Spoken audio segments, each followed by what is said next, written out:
নমস্কার, কেমন আছেন সবাই? চলে এসেছি নতুন আরেকটা ব্লগ নিয়ে। যে সোনাইদের স্কুলে সকালবেলা চলে এসেছি সোনাইকে দিতে রেডি হয়ে। এসে দেখি সোনাইদের স্কুলের পিছনের মাঠেতে এনসিসি ট্রেনিং চলছে। বড় বড় ছেলেমেয়েরা এনসিসি ট্রেনিং প্র্যাকটিস করছে, দেখতে বেশ ভালো লাগছিল, তাই একটুখানি দাঁড়িয়ে দেখছিলাম ওরা কিভাবে প্র্যাকটিস করছে।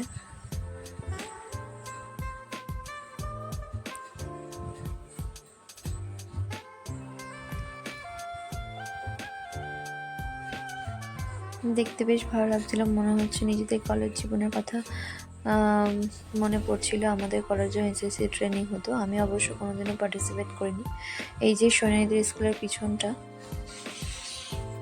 হ্যাঁ পিছনে বড় বড় ঝাউ গাছগুলো আছে, এই পিছনের মাঠটাতে এনসিসি ট্রেনিং হচ্ছে।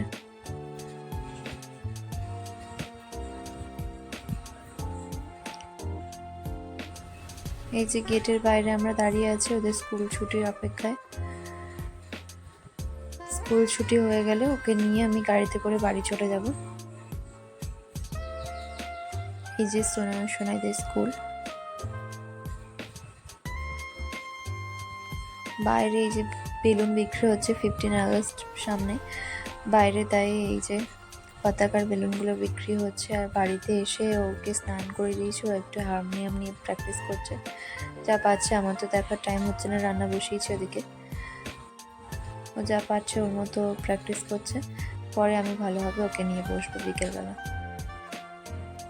আমি এসে তাই আমাকে জিজ্ঞাসা করছে।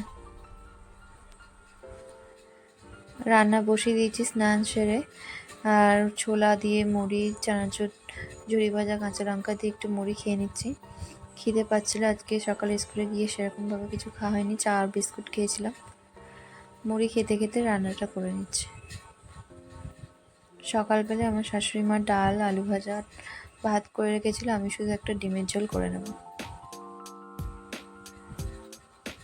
আর সোনাইয়ের এক পিস মাছ আমি একটু ঝাল করে দেবো। ডিমগুলো সিদ্ধ করে নিয়েছি। ডিমের তরকারিটা আলু সিদ্ধ আর ডিমটা আলু সিদ্ধ করে নিয়েছিলাম তাড়াতাড়ি হওয়ার জন্য। আলুটা কষানো হয়ে গেছে।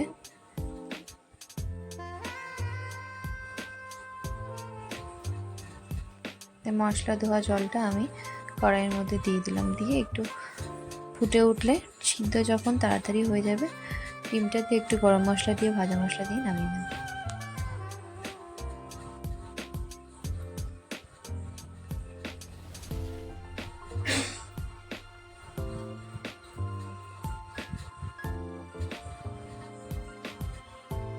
হালকা করে ডিমগুলো ভেজে নিয়েছিলাম।